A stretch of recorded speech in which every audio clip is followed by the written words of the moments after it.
I'm Ryan. I'm 34 years old.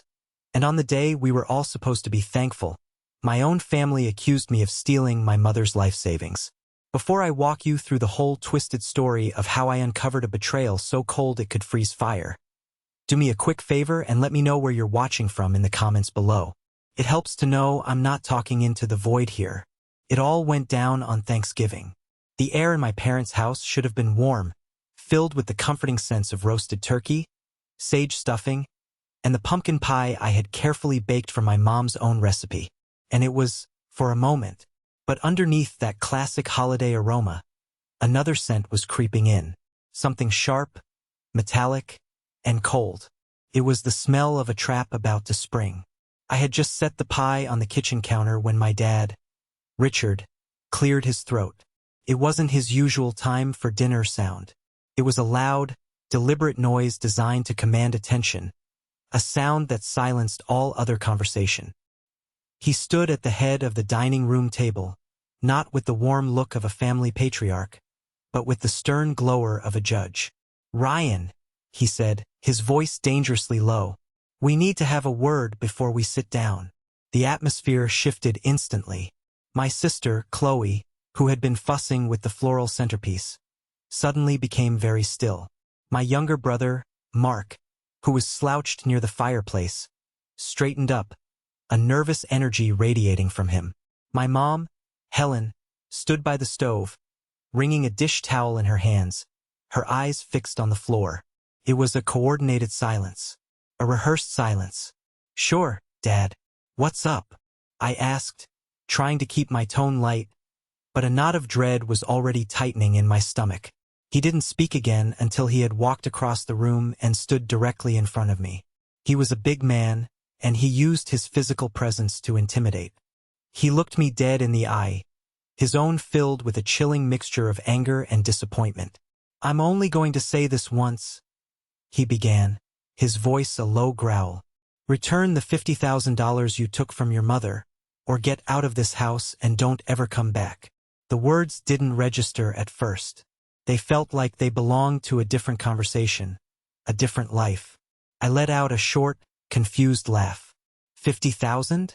Dad, what on earth are you talking about? Is this some kind of bizarre Thanksgiving joke?" His face darkened. "A joke? Do you think your mother's financial security is a joke?" He jabbed a thick, trembling finger an inch from my face.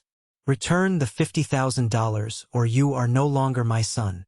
Is that simple enough for you to understand?" My head was spinning. I looked from my father's furious face to the others, desperately searching for some sign of a mistake, some ally in the room. Mark stared intently at his shoes. My mom wouldn't look at me, her face pale and drawn. It was Chloe who delivered the next blow, her voice dripping with a sickly, feigned sympathy that was far more cruel than my father's anger. "Ryan, we know you did it," she said softly, placing a hand on my dad's arm as if to calm him. "We didn't want to believe it, but the bank told us everything. The money disappeared right after you helped Mom set up her online banking. It's okay. Just admit it and we can figure out a payment plan. We're your family.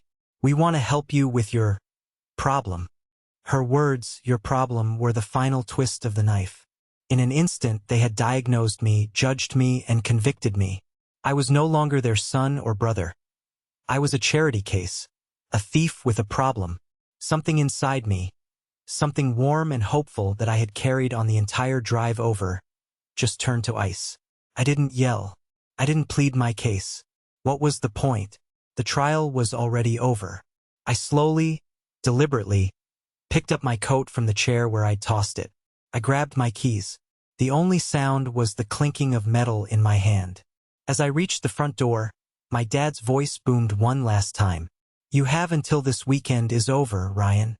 After that, we're not just disowning you. We're calling a lawyer and filing a police report." I stepped out into the frigid November air and closed the door behind me, shutting out the scent of turkey, the warmth of the fireplace, and the life I thought I had. The cruelest part of any betrayal is the memory of the time just before it happens. That entire morning, driving the 180 miles from my city apartment to their suburban enclave, had been an exercise in willful optimism. The highway was shrouded in a dense, clinging fog that reduced visibility to a few car lengths. But inside my car, I had created a bubble of warmth and nostalgia. I had a classic rock playlist on the stereo, a thermos of hot coffee in the console, and the pumpkin pie I'd stayed up late to bake was buckled into the passenger seat like a VIP. I always got my hopes up for Thanksgiving. Every year I'd tell myself this time would be different. This time we'd connect. This time they'd see me not as a walking financial plan or a reliable handyman, but as a son. As the miles disappeared into the fog, so did my resolve. The quiet of the car became a theater for my memories, each one a small piece of evidence in a case I hadn't known was being built against me my whole life. I remembered my college graduation. It was a sweltering day in May. I was the first person in our immediate family to get a 4-year degree, something I'd accomplished by juggling 2 part-time jobs and accumulating a respectable mountain of student debt. After the ceremony, I found my family under a large oak tree. My dad shook my hand firmly. "Well, son," he'd said, his eyes already scanning the crowd for someone else. "You got your piece of paper. Now the real work begins. Hope you've got a plan for that college fund you've borrowed." There was no hug. No, "I'm proud of you." It was a transaction. I had completed my task. Just 2 months later, Chloe finished her associate's degree at the local community college. For her graduation party, my parents threw a massive backyard barbecue. The centerpiece of the event was the gift, a brand new, cherry red convertible. I remember watching as my dad dangled the keys in front of her, a wide, genuine smile on his face that I hadn't seen directed at me in years. Chloe squealed and jumped into his arms. "She deserves a little fun," my mom had explained to me later, seeing the look on my face. "She's got such a bright, creative spirit. We don't want the worries of the world to weigh her down." Meanwhile, I was weighing my options between ramen and mac and cheese for dinner that night, trying to figure out how to make my first student loan payment. That was the fundamental difference between me and Chloe. My worries were my problem. Her worries were a family crisis. Then there was the time, just a few years ago, when I'd been exploring a small business venture with a colleague. I had the skills, the business plan, everything but the last bit of seed capital. I swallowed my pride and asked my dad if he'd consider co-signing a small loan for me. Not for a handout, just a signature. He'd sat me down at the kitchen table, his face a mask of stern disappointment. "Ryan, you're a grown man," he'd said. "It's time you learned to stand on your own 2 feet. A man who can't secure his own financing isn't ready to be in business. The bank of dad is closed." The lecture stung, but I accepted it. I buckled down, saved aggressively for another year, and ultimately missed the opportunity. About 6 months after that conversation, I was over at the house fixing their Wi-Fi when I stumbled upon a credit card statement left on the desk. It was Chloe's. My parents had paid it off in full. The balance was over $10,000. She'd called it a shopping emergency. For me, a business opportunity was a lesson in self-reliance.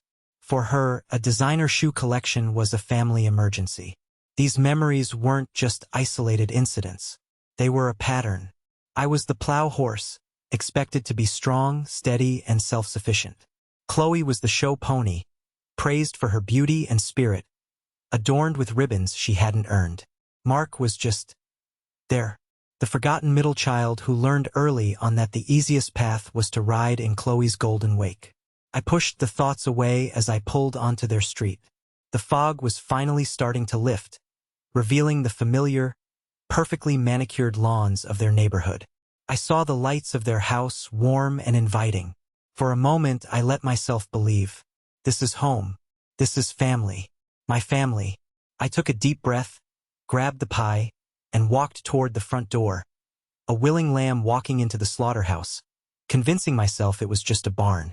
The most twisted part of their accusation was that it took an act of genuine care and perverted it into the foundation of their crime story.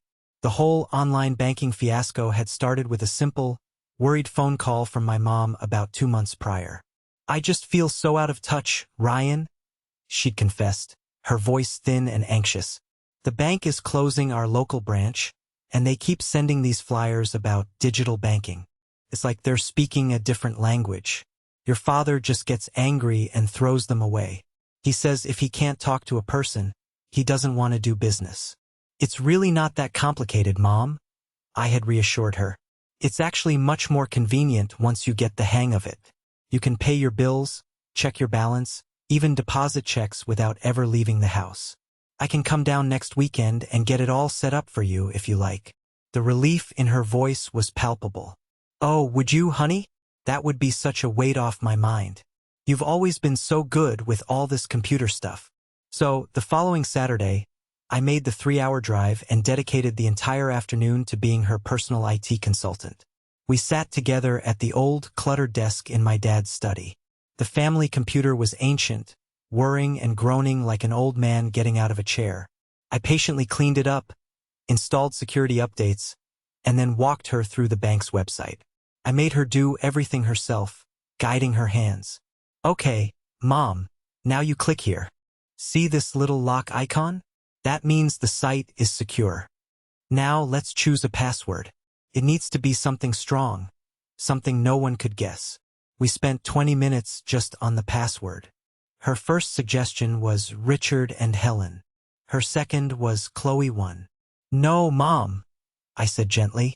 Think of something personal but not obvious. A favorite memory, a line from a song, but with some numbers and symbols. We finally landed on one she could remember. I had her write it down on a piece of paper, and then I watched as she walked it into her bedroom and tucked it into the small, fireproof lockbox where she kept her jewelry and important papers. No one ever goes in there but me, she'd said with a satisfied nod. The final step was setting up the security questions and a recovery email. When the prompt appeared on the screen, she looked at me with a blank expression. A recovery email? I don't know if I remember the password to my own email account. To expedite things, I made a fateful decision. It's okay, I said. We'll just use mine for now as a backup. It's just a failsafe in case you get locked out. Next time I'm down, we can create a new email for you and switch it over. It's no big deal. It was a 5-second choice, a simple act of convenience. I didn't think twice about it. I was focused on getting the task done, on alleviating her anxiety. I remember how she hugged me when we were finished, her familiar scent of lavender and vanilla filling my senses. Thank you, Ryan, she'd whispered, her hand patting my back. You're such a good son. I feel so much safer now. Safer. The irony was a physical blow. They had taken that moment, that feeling of safety I had tried to give her, and used it as the very proof of my guilt. My name on her account, my digital fingerprint left as a measure of protection, had been twisted into the signature of a thief. My desire to help my mother navigate the modern world had become, in their narrative, a sophisticated scheme to gain access to her funds. They hadn't just accused me of a crime. They had erased the memory of my love and painted over it with malice. In retrospect, the universe did try to warn me. The signs were there in the week leading up to Thanksgiving, but I was so determined to have a peaceful holiday that I explained them all away. The first tremor came during a phone call with my mom the Sunday before the big day. I was calling to finalize my arrival time and ask if she needed me to pick anything up. Usually, these calls were long and meandering, filled with her cheerful chatter about the neighbors, her garden, and the latest family gossip. This time, the line was filled with an unnerving amount of dead air. Her answers were clipped, monosyllabic. Hey, Mom. Just confirming for Thursday. Still good for me to come around for? For is fine, Ryan. Great. Need me to grab anything on the way? Wine? Ice? No. We have everything. Okay. Everything all right? You sound a little down. There was a pause that stretched for a beat too long, a hesitation that was thick with unspoken words. No. Just a lot to do. You know how it is. I have to go, dear. The oven timer is beeping. I knew for a fact her oven timer had a loud, obnoxious buzz, not a beep. But I let it go. She's stressed, I told myself. It's a big meal to cook. The second, more significant tremor came on Tuesday. An unknown number from my hometown popped up on my phone. It was my father. He never called me on my cell. Ever. My heart immediately jumped into my throat, assuming something was wrong with my mom. Dad? Is everything okay? Everyone's fine, he grunted, his voice gruff. Then, without any preamble, he asked, How's your financial situation, Ryan? The question was so jarringly out of character that I was momentarily speechless. My dad considered personal finances a private, almost shameful topic. We never discussed it. It's fine, Dad. Work is steady. Salary is good. Why? You having any cash flow problems? Any unexpected large expenses lately? A new car? A bad investment? He was firing questions like an auditor. No, nothing like that, I said, growing more confused. Everything is stable. Why all the questions? Just being a responsible father, he said, the words sounding hollow and rehearsed. Good to know you're on solid ground. And then, before I could ask anything else, he hung up. I stared at my phone, completely baffled. He's just being weird old dad, I reasoned. Maybe he read some article about a recession and is suddenly worried. It never once crossed my mind that I was being vetted, that my financial stability was being assessed to see if it fit the profile of a man desperate enough to steal from his own mother. They weren't just asking questions. They were building a narrative, and they needed to know if I would fit the part. The final warning was the house itself when I arrived. It was too quiet. The usual chaotic energy of a holiday gathering was absent. There was no music playing, no TV blaring in the background. Just a low, tense hum of anticipation. I should have recognized it. It was the quiet of a courtroom before the judge enters. But I ignored it all. I walked in with my pie and my smile, a willing participant in my own ambush. I was so focused on the Thanksgiving I wanted that I was blind to the one that was actually waiting for me. And that brings us back to the cold reality of my car, parked in the lonely lot of a roadside motel. The uneaten pie on the seat beside me serving as a sweet, silent testament to my own profound foolishness. The Sleepy Hollow Inn was a lie. There was nothing sleepy about it, and it was less of an inn and more of a concrete box designed for transient misery. The man behind the plexiglass shield looked at me with bored, dead eyes as I paid for a room in cash. He slid a keycard across the counter without a word. I was just another piece of human wreckage washing up on his shore for the night. The room was a symphony of brown. Brown carpet with darker brown stains, a brown bedspread that felt like sandpaper, and brown particleboard furniture with chipped corners. The air was thick with the ghosts of 1,000 cigarettes and the cloying scent of cheap air freshener. It was perfect. It was exactly as bleak as I felt. I dropped my keys on the nightstand and collapsed onto the stiff, unforgiving mattress. The silence was the loudest thing I'd ever heard. It pressed in on me, amplifying the chaotic loop of my father's words in my head. Return the $50,000. Don't ever come back. Calling a lawyer. How did it come to this? This was the family that was supposed to have my back. The ones who were supposed to believe in me when no one else would. Yet they were the first to cast the stone. There was no hesitation, no benefit of the doubt. Just a cold, swift execution. I pulled out my phone, my thumb hovering over my mother's contact. My finger twitched, wanting to press it, to scream down the line. How could you? How could you let him say that? How could you believe it? But I knew it was useless. Her silence in that room had been her answer. She had chosen her side. My phone vibrated violently in my hand, making me jump. It was a text message. From Chloe. For one wild, irrational second, hope surged through me. Maybe this was it. Maybe my dad had been out of line, and she was texting to apologize, to say it was all a terrible mistake and to please come back. My hands trembled as I opened the message. The words on the screen were small and black and utterly devastating. Ryan, I am so incredibly disappointed in you. I don't know what's going on in your life to make you do something like this, but you are breaking Mom's heart. We all are. We don't want to see you go to jail. Please just do the right thing and return the money. Dad is serious about the lawyer. This doesn't have to get any uglier. The audacity, the sheer, breathtaking hypocrisy of it. She cast herself as the compassionate mediator, the heartbroken sister trying to save her wayward brother from himself. Every word was a carefully crafted performance of concern, designed to inflict maximum guilt. We don't want to see you go to jail. She was the hero of the story, and I was the villain she was trying so desperately to save. Something inside me snapped. The grief, the shock, the hurt. They didn't vanish, but they instantly superheated, transforming from a heavy liquid into a sharp, searing gas. It was rage. Pure, clean, and ice-cold. They thought this was over. They thought they had won. They'd pushed me out of the family, painted me as a desperate thief, and were now magnanimously offering me a chance to confess to a crime I didn't commit. They expected me to crumble, to beg for forgiveness, to accept the role they had written for me. I stood up and began to pace the small, dingy room. They had forgotten who I was. I wasn't just their quiet, dependable son.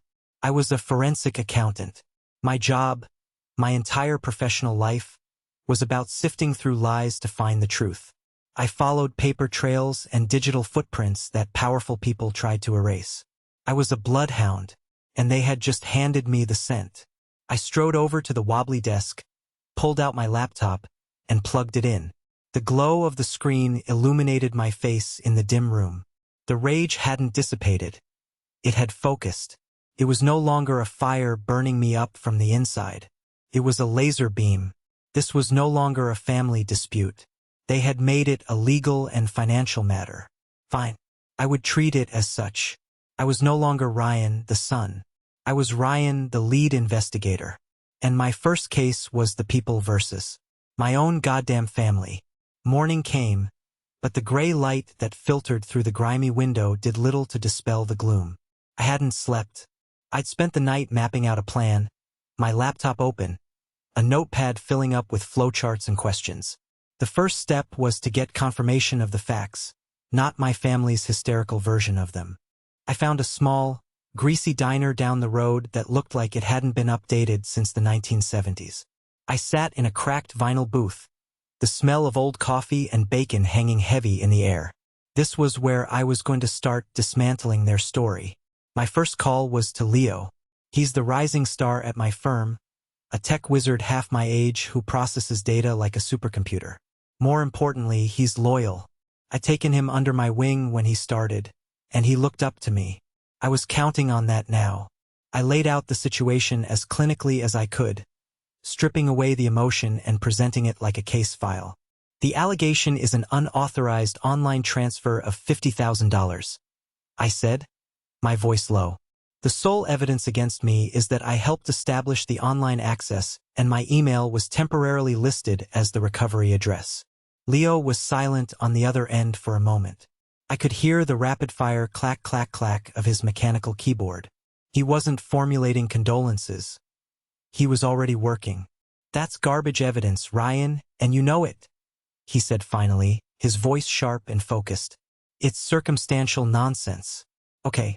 First rule of any investigation: trust nothing. We can't accept their premise that this was an online crime. We verify everything. Give me the bank's name, the branch if you know it, and your mom's full legal name. I gave him the details. Leo, I know this is a big ask.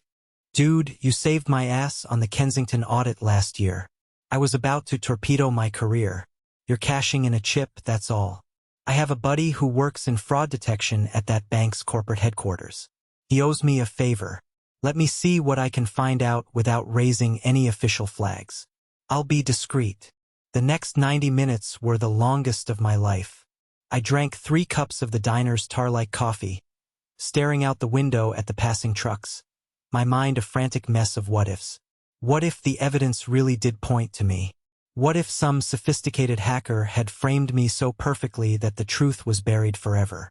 The idea that my own siblings could orchestrate such a thing was still so monstrous that a part of my brain kept searching for any other possible explanation. My phone finally rang, jolting me out of my dark thoughts. It was Leo. You are not going to believe this, he said, and there was a distinct note of triumph in his voice. My guy pulled the internal transaction history for your mom's account.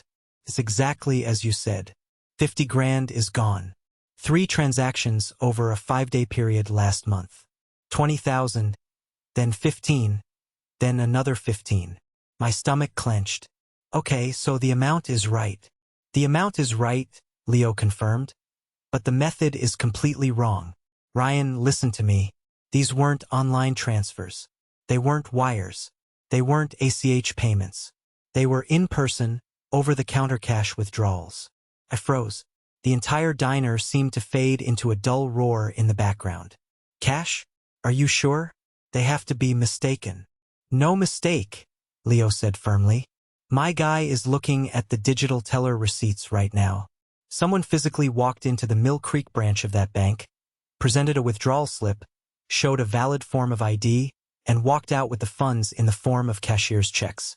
This had nothing to do with online banking. Nothing. Your family's entire story is a lie. The question is, are they the ones lying?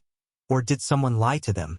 A jolt of adrenaline shot through me, so powerful it made my hands shake. This was it. This was the first thread. If I pulled on it hard enough, their whole tapestry of lies was going to unravel. The entire foundation of their case against me, the very reason they could point the finger at me and no one else, was a fabrication. Leo, I said, my voice low and dangerously steady. Someone had to be on camera. Can your guy get us the security footage for those transactions? There was a pause. That's moving from a discreet inquiry to grand larceny, my friend, Leo said, only half joking. But let me see what I can do. This just got a whole lot more interesting. The wait for the security footage was excruciating. Every hour that passed was an hour I spent trapped in that dingy motel room, my imagination running wild. Leo had called to say his contact was working on it. But that pulling video was a high-risk move that could get him fired. Could take a day, maybe two. I used the time to build a timeline. The bank withdrawals had happened in the last week of October. What else had happened then? I scrolled through my phone's calendar, my text history, anything that could jog my memory. And then I found it. A text from my mom dated October 24th. Having a little dizzy spell, honey. Your father is taking me to the hospital just to be safe. Don't worry. I remembered that day now. She had been diagnosed with benign vertigo, but her doctor insisted she stay overnight for observation. It was a precaution, nothing serious. But I also remembered the flurry of family texts. I had offered to drive down, but Chloe had insisted on playing the role of the martyr. Don't worry, Ryan, you're too busy with your important job. She had texted the family group chat. I've got it covered. I'll stay the night with Mom at the hospital.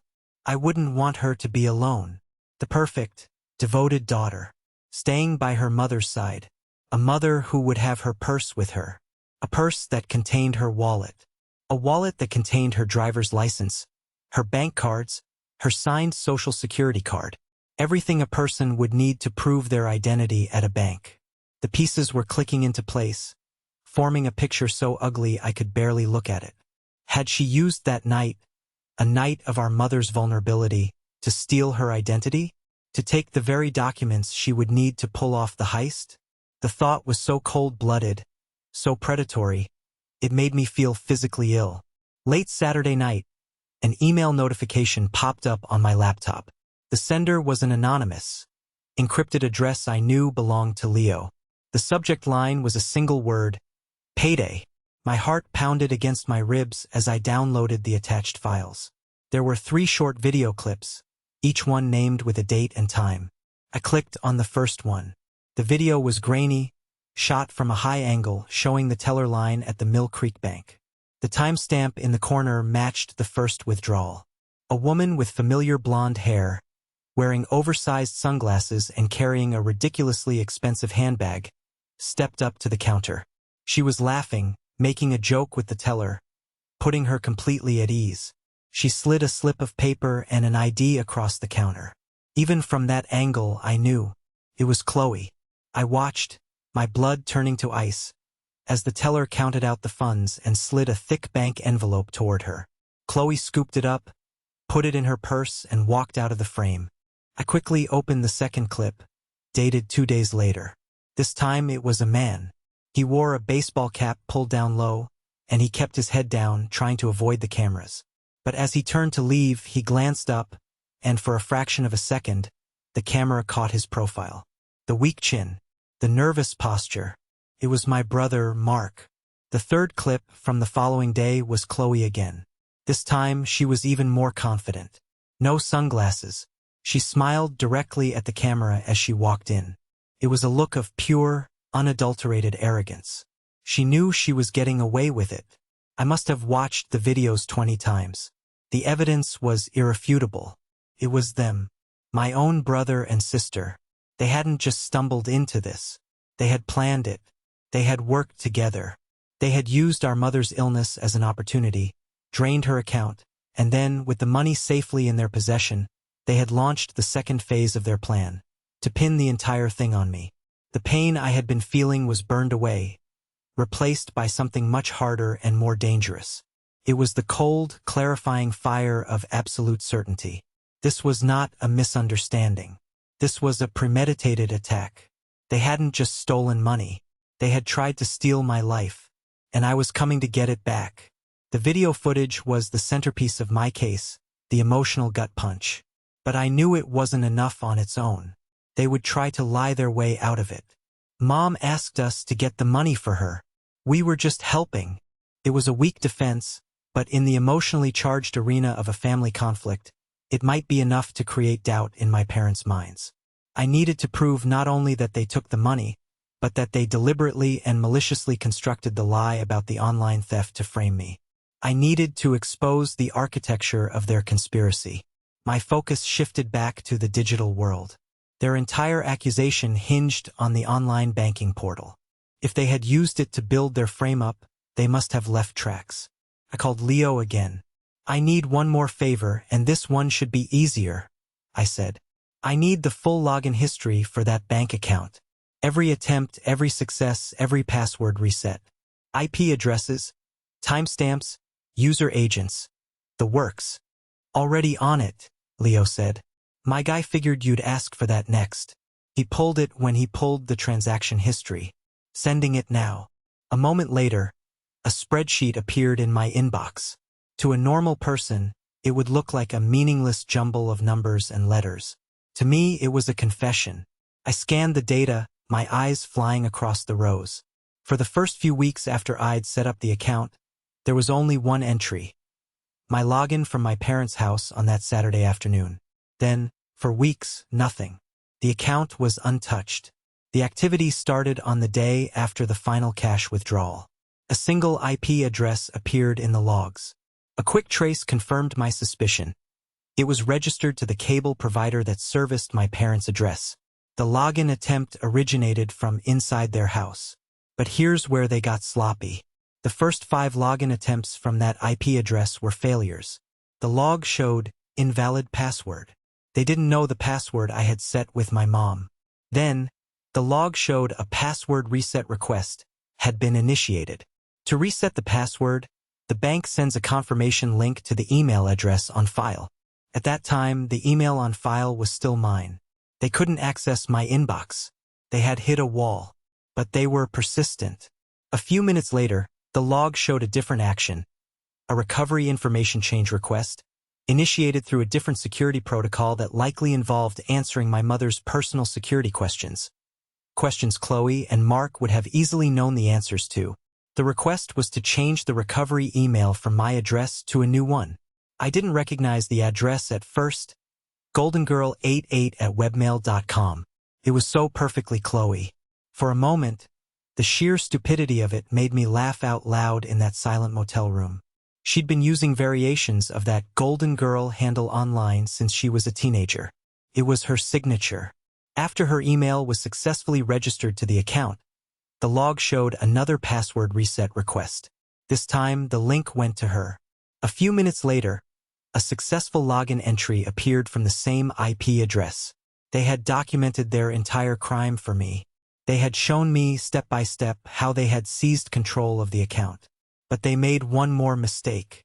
The log showed that, during that same session, the recovery phone number had also been changed. I didn't recognize the number, so I plugged it into a public records search engine. Came back registered to one person, Mark. I leaned back, a grim smile on my face. It was perfect. A beautifully constructed, self-incriminating digital trail.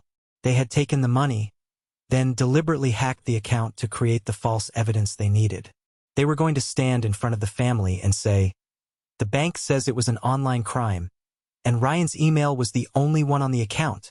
They thought they were brilliant. They had no idea they had just handed me the hammer I was going to use to nail their coffins shut. I had a complete, airtight case.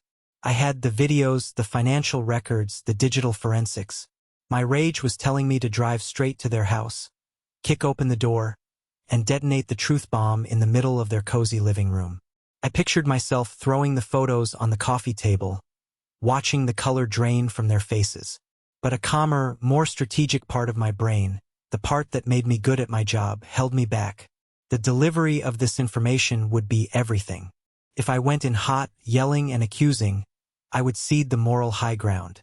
I would look like the unhinged, emotional son, and they could use that to deflect and gaslight. I needed to be cold, clinical, and unshakable. This couldn't be a shouting match. It had to be an execution. There was only one person I trusted to give me the kind of detached, strategic advice I needed. I called Mr. Davies. Arthur Davies was the founder and retired CEO of the first firm I'd worked for out of college. He was a lion of a man, now in his late 70s, with a mind as sharp as a shard of glass. He had seen something in me as a young analyst and had taken me under his wing. He taught me that in business, and in life, emotion is a liability and evidence is a weapon. He was the father figure I had always craved but never had. I met him for a drink at the quiet, oak-paneled bar of his private club. The place was an oasis of calm and power. I laid everything out for him, just as I would present a case to a client. I started with the Thanksgiving ultimatum and walked him through every piece of evidence I had uncovered. I gave him the facts, unadorned with my own pain or anger. He listened without interruption, his gaze fixed on me, his expression unreadable. When I finished, he swirled the amber liquid in his glass, the ice cubes clinking softly. "They didn't just betray you, Ryan," he said at last, his voice a low, gravelly baritone. "They attempted to professionally and legally annihilate you. The premeditation is what's most chilling." He took a sip of his drink. "Your father's threat of involving a lawyer was a grave mistake on his part. But it is a great gift to you." "How so?" I asked. "Because he has officially removed this from the realm of a mere family squabble," Mr. Davies explained, leaning forward. "He defined the terms of engagement. This is now a legal and financial dispute. Therefore, you will respond not as a son, but as the professional you are. You are not going there to win an argument. You are going there to present an audit of their lies." His words were like a bracing wind, clearing the fog of my anger. "Assemble it all into a formal dossier," he instructed. "Use a binder. Create tab sections. Transaction analysis. Video exhibits. Digital forensics. Treat your family like a hostile board of directors you are there to expose. Do not raise your voice. Do not plead your case. You will simply present the data piece by piece. Let the evidence do the talking. Your calm will be their undoing. They expect a wounded animal. You must be a surgeon."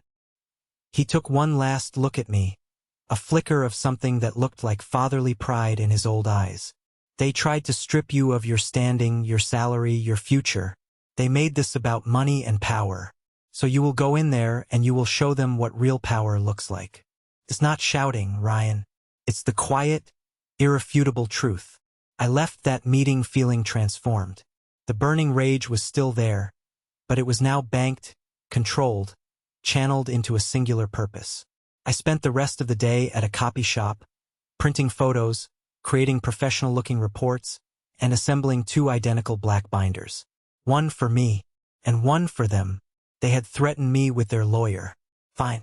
I was coming as judge, jury, and executioner. I chose Sunday evening to return. The drive back was the polar opposite of the trip down. The sky was a deep, cloudless indigo, and the air was crisp and cold. My mind was perfectly calm, my emotions locked down. The binder on the passenger seat was a solid, reassuring weight. It was more than just paper and plastic. It was my vindication. When I arrived, I didn't knock. I used the key they'd never asked for back, a silent statement that I still had a right to be there, at least for a few more minutes. I stepped inside and closed the door softly behind me. They were all in the living room exactly as I'd pictured. The scene was a grotesque parody of family togetherness. My dad was in his leather armchair, reading the newspaper. My mom was on the couch, pretending to be absorbed in a knitting project. And on the love seat, Chloe and Mark were scrolling through their phones, the blue light of the screens illuminating their faces. A fire crackled in the hearth, casting a warm, deceptive glow over everything. The soft click of the door latch made them all look up. For faces turned toward me, their expressions a synchronized blend of shock and defiance. They hadn't expected me to come back. Not like this. My dad recovered first, folding his newspaper with a loud crinkle and placing it deliberately on the ottoman. He rose to his feet, assuming his role as the unimpeachable head of the household. "Ryan," he said, his voice hard, "I see you've decided to come back. I hope this means you've thought about what you've done and are prepared to discuss restitution. Your time is up." I ignored his question. I didn't even look at him. My focus was on the large, antique coffee table that sat in the center of their perfect family circle. I walked toward it, my steps measured and even on the plush Persian rug. I placed the black binder squarely in the middle of the table. The sound was a soft thud, but in the dead silence of the room, it landed with the force of a gavel. "You're right," I said, my voice quiet but carrying to every corner of the room. "Time is up, and I'm here to discuss exactly where that $50,000 went." Chloe let out a short, theatrical sigh. "Oh, honestly, Ryan, can you just stop with the drama? It's pathetic. We all know you have a problem. Just admit it and we can get you the help you need. We're trying to handle this with compassion." The word compassion, coming from her mouth, was so vile it almost made me gag. I finally turned my eyes on her, letting her see the cold emptiness there. She flinched. I opened the binder on the table, turning it so they could all see. "Let's start with the official accusation," I said, my tone flat and professional. "The story you were told, or the story you concocted, was that I stole the money using the online banking access I established for Mom." I slid the first page out of its clear plastic sleeve and placed it on the table. It was the certified summary of transactions from the bank's fraud department. As this official document shows, that is a lie. There were no online transfers. The funds were withdrawn in 3 separate transactions, all over the counter, all in cash or cashier's checks, all from the Mill Creek branch. I let that first fact settle into the room. I saw my father's brow furrow. He leaned forward, trying to read the document from his chair. My mother's knitting needles paused mid-stitch. A muscle in Mark's jaw began to twitch. Chloe, ever the performer, rallied. "So what? That doesn't prove anything. Maybe you just went into the bank yourself. It's even worse than we thought." "An interesting pivot," I acknowledged with a slight nod, as if complimenting a colleague on a clever point in a meeting. "You're suggesting that I went into the bank, and then you all collectively decided to lie and say it was an online crime? A very specific lie that conveniently isolated me as the only possible suspect? It's a bold strategy, but it has a fatal flaw." I reached into the binder again. "You see, the problem with going into a bank is that banks have a rather annoying habit of recording everything." I took out the 3 8x10 color photographs and laid them on the coffee table side by side, creating a triptych of their guilt. The silence that followed was a physical thing, pressed down on us, sucking the air out of the room. The only sounds were the crackling of the fire and the frantic, panicked beating of my own heart, a drumbeat counting down the seconds of their old lives. My mother was the first to break. A small, wounded sound escaped her lips, like a bird being crushed. Her knitting fell from her lap, the needles clattering onto the hardwood floor. She stared at the pictures, her face a canvas of utter devastation, as if she were looking at photos from a car crash involving her children. Mark simply deflated. All the sullen defiance drained out of him, and he sank into the couch cushions, his face the color of ash. He couldn't look at the photos. He couldn't look at me. He just stared at his hands, a condemned man waiting for his sentence. My father was a statue. He stood frozen by his chair, his mouth slightly agape. He looked at the photos of Chloe. He looked at the photo of Mark. He looked at their faces, then back at the glossy images on the table. The righteous, paternal certainty that was the bedrock of his entire identity was crumbling before my eyes, turning to dust. And Chloe, I had saved my attention for her. I watched as the blood drained from her face. For a single, unguarded second, I saw it, pure animal panic. The look of a creature caught in a trap. But it was gone in an instant, replaced by her default setting, indignant rage. "What is this?" she screeched, her voice shrill and ugly. "You followed us. You took these pictures. You're sick. This is an invasion of our privacy." It was such a pathetic, desperate deflection that it was almost laughable. "Privacy?" I asked, my voice dangerously soft. "You're worried about privacy?" "No, Chloe. This isn't a private investigator's work.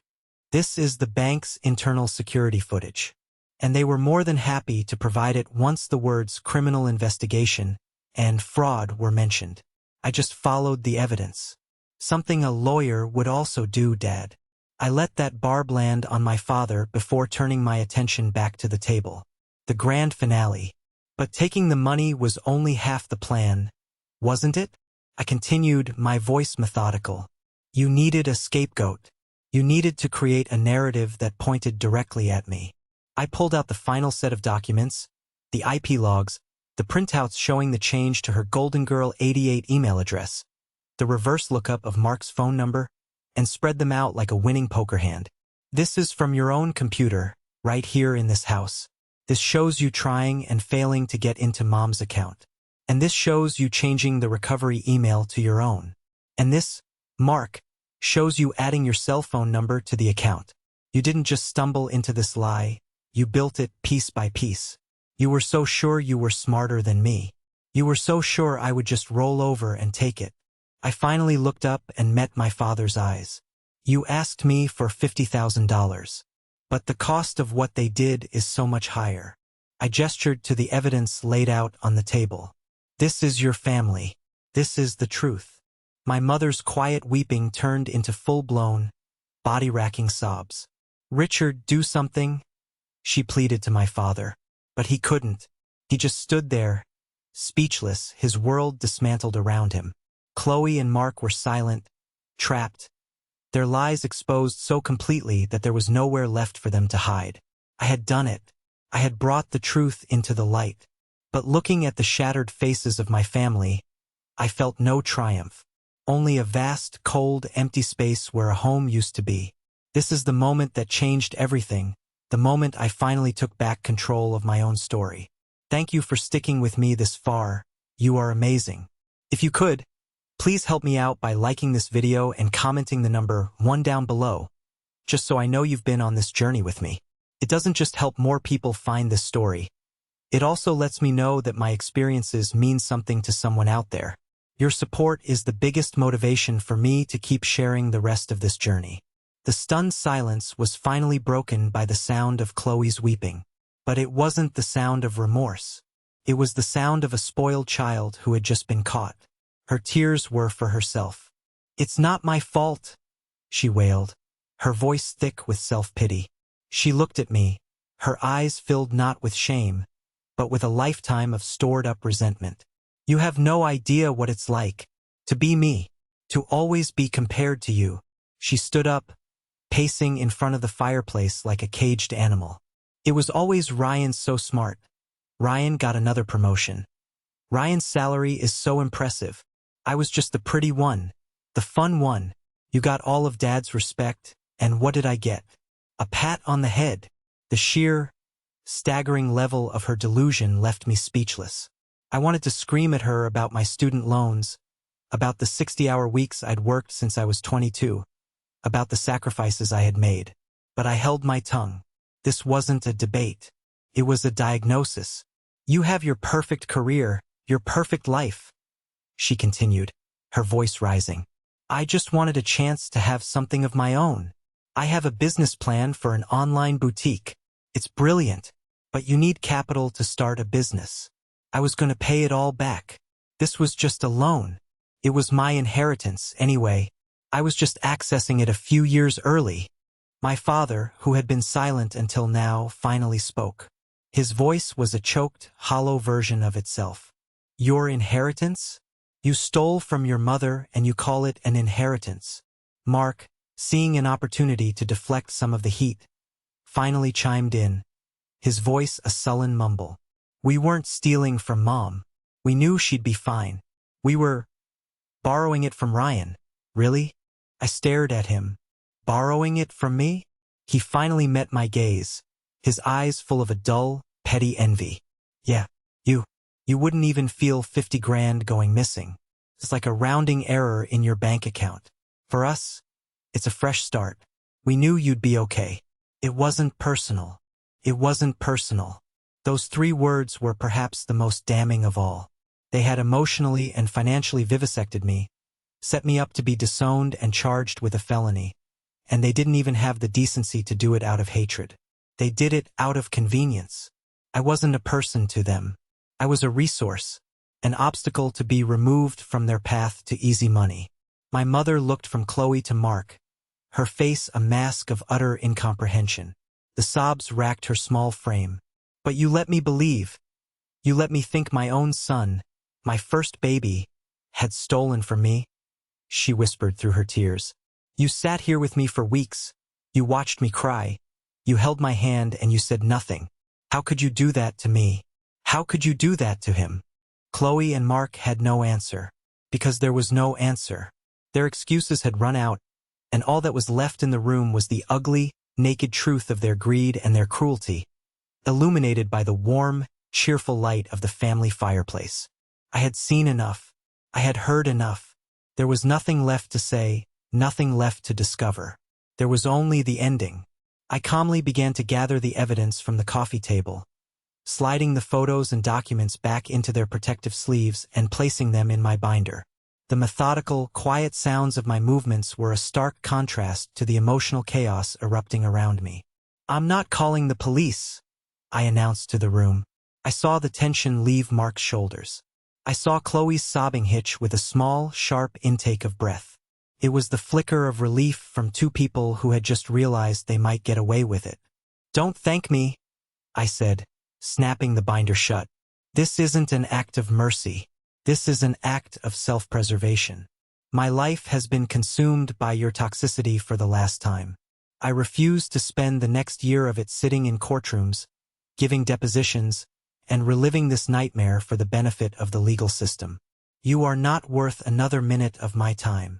I tucked the binder under my arm and walked towards the foyer. But make no mistake, I added, pausing to look back at them. There are consequences. A duplicate of this entire file was delivered by courier to Mr. Gable's office this afternoon. The color drained from my father's face. Mr. Gable was the family's estate planning attorney. He was the architect of their wills, trusts, and the entire financial structure of their retirement. Handing him that file was like handing a lit match to an arsonist in a house made of gasoline-soaked paper. The legal and financial implications for Chloe and Mark's future, for their share of any inheritance, were now in the hands of a neutral, legal third party. I had taken the family out of the family money. I reached the front door and put my hand on the knob. On Thanksgiving, I said, my voice completely flat. You gave me an ultimatum. You told me to return money I never took or I was no longer your son. I've thought about your offer. I turned the knob. I accept. Ryan, no! My mother cried out, stumbling to her feet. Don't say that. You're my son. I looked past her, directly at my father, who just stood there, a broken man. You wanted a reason to mean what you said, Dad. Now you have one. You're all free of me now. Enjoy the rest of your lives. I stepped out into the cold night and pulled the door shut behind me. I didn't slam it. I closed it softly with a quiet, final click. I walked to my car, got in, and started the engine. I didn't look back in the rearview mirror. There was nothing left to see. I drove away from the warm lights of that house, not with anger or with sadness, but with the profound, deafening, and beautiful silence of absolute freedom. The ransom for that freedom had been my family. I had paid it in full. The months that followed were a lesson in the art of subtraction. I subtracted my family's numbers from my phone. I subtracted their birthdays from my calendar. I subtracted the constant, low-grade anxiety of waiting for the next passive-aggressive comment or manufactured crisis. By removing them, I created a vacuum, and for the first time in my life, I had the space to decide what to fill it with. The anger and pain didn't just vanish. They were a heavy energy that needed to go somewhere. I decided to channel it. I thought about the core of the crime, a financial vulnerability and abuse of trust. I realized my personal nightmare was a universal fear, especially for older, less tech-savvy generations. On a whim, I contacted my local senior community center and offered to host a free workshop. I called it the Financial Firewall, protecting your nest egg in the digital age. I didn't tell my story, not the personal details. I just used my professional expertise. I created simple, powerful presentations on how to create secure passwords, how to spot phishing scams, how to read a bank statement for irregularities, and, most importantly, how to set up financial boundaries even with family. I printed 30 flyers, hoping for a dozen attendees. Over 60 people showed up for the first session. They were hungry for this information, for a sense of control over their own lives. They weren't just numbers in a bank account. They were people with stories, with families they loved but also feared. They shared stories of a grandson who was always asking for loans, a daughter with a gambling problem, a new friend online who was asking for gift cards. My personal trauma had inadvertently made me an expert in their deepest anxieties. The workshops became a regular thing, my new Sunday ritual. Felt good. It felt like I was taking the poison that had almost destroyed me and turning it into an antidote for others. It was at one of these workshops that I met Sarah. She was a certified financial planner who had brought an elderly client, a woman who was worried about her son's recent interest in her investment portfolio. Sarah stayed after the session, and her first words to me weren't about the presentation.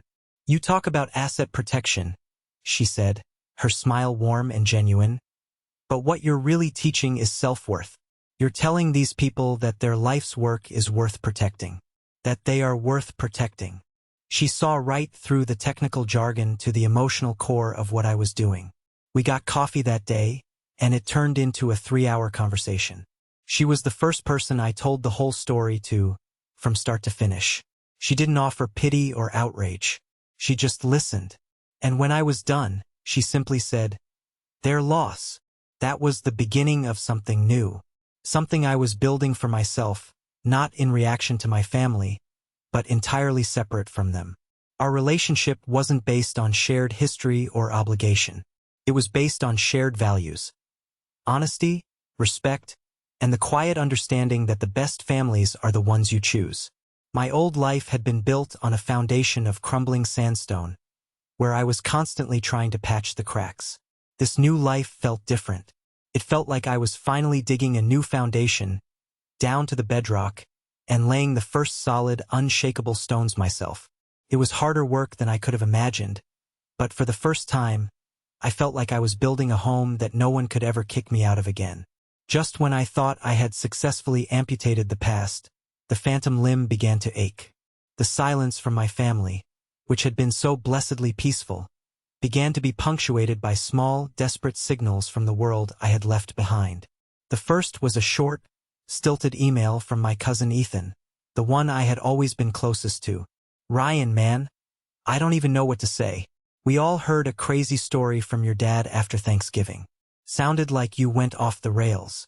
But the real story is starting to get out. Just wanted to say I'm sorry I ever doubted you. What they did, it's messed up. Hope you're doing okay." It was a small gesture, but it meant something. It was the first confirmation that the truth was a weed, pushing its way through the concrete of my family's lies. Then, about 7 or 8 months after I had walked out, the voicemails from my mother began. They were like messages from a ghost. The first time I saw her name on my screen, my entire body went cold. I let it ring. The message she left was barely 10 seconds long. "Ryan, honey, it's Mom. I miss you." Click. A few weeks later, another. This one was longer, filled with a rambling, tearful despair. The house is so quiet, Ryan. It's not a home anymore. Your father, he just sits in his chair. He doesn't talk, not really. Chloe and Mark moved out. Chloe's business failed after a few months, of course. Mark is living in some terrible apartment across town. It's all fallen apart. I know it's my fault. I was weak. I should have stood up for you. I listened to the messages, my expression unchanged. I felt a flicker of something. Pity, maybe, but it was distant, like watching a sad movie. The part of me that could have been moved by her tears had been cauterized. She wasn't just weak. She was an accomplice. Her inaction had been a choice. The message that finally broke through my defenses came late one Tuesday night. I was working at my desk, and her name flashed on my phone. I let it go to voicemail, as always. But this time, her voice was different. It wasn't just sad. It was stripped bare of all pretense. A raw nerve of guilt and confession. Ryan, she started, her voice a choked whisper. There's something I never told you. Something you deserve to know. It's about your father. She took a ragged breath. He knew. He didn't have proof like you did. But he knew in his heart it wasn't you. A few days before that Thanksgiving, he saw one of Mom's bank statements by accident. He saw one of the big withdrawals. He asked Chloe about it, and she gave him some story about a surprise for their anniversary. He pretended to believe her. He told me later that night he didn't buy it. He said, "Something's not right with that girl." I gripped the edge of my desk, my knuckles turning white. But he couldn't face it, Ryan. My mother sobbed, her voice breaking completely. He couldn't accept that his princess, his perfect golden girl, could be a common thief. It was easier for him, so much easier, to believe it was you. You were the strong one. You were successful. In his twisted mind, you could absorb the blow. He made a choice. He chose the lie because the truth about his daughter was too much for him to bear.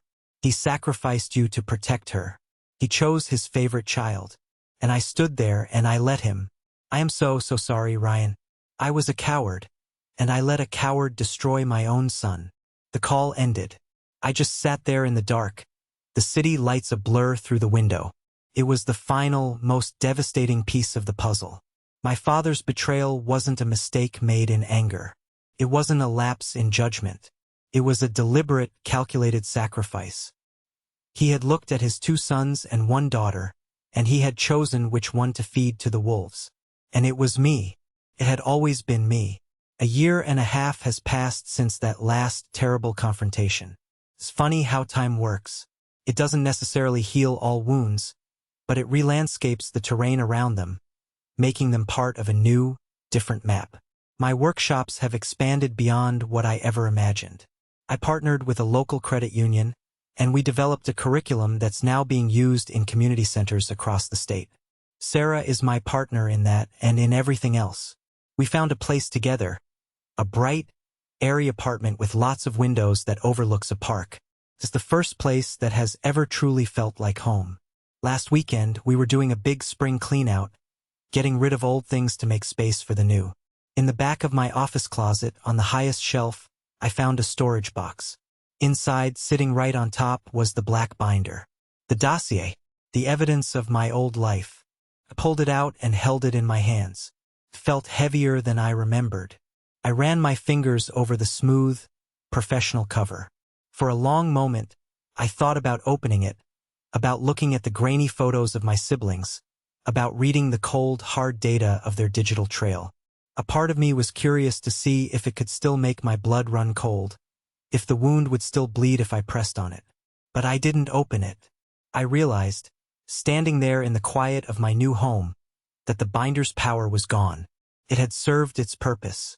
It was the weapon that had won my freedom, the key that had unlocked my cage. But now it was just an artifact, a relic from a buried civilization. The story it contained was no longer my present. It was just history. The real evidence of my victory wasn't in that binder. It was all around me. It was in the sunlight streaming through the window, in the sound of Sarah laughing in the other room, in the quiet, steady peace in my own heart. I placed the binder back in the box, slid it back onto the top shelf, and closed the closet door. is still there. I won't throw it away, because it's a part of the journey that brought me here. But it's no longer an open case. It's an archive. I never spoke to my father again. I heard through Ethan that he's aged a decade in the last year. My mother still leaves a message on my birthday and on holidays. I listen to them and then I delete them. It's the only boundary I know how to maintain. Chloe and Mark are, from what I hear, adrift. Their easy ride is over, and they've discovered that the real world doesn't hand out convertible cars or bail out credit card debt. I feel no satisfaction in this, only a profound sense of waste. They tried to take $50,000 from me. But in the end, what they really gave me was a gift of incalculable value. The permission to finally, completely walk away. They drew a line in the sand, and for the first time in my life, I had the strength not to try and cross it, but to turn around and build a new world on my side. Thank you for listening to my story. I hope it resonated with you in some way. Have you ever faced a moment where you had to choose between your family and your own well-being? I'd be honored if you'd share your thoughts in the comments below. And please, don't forget to like and subscribe so you don't miss what comes next.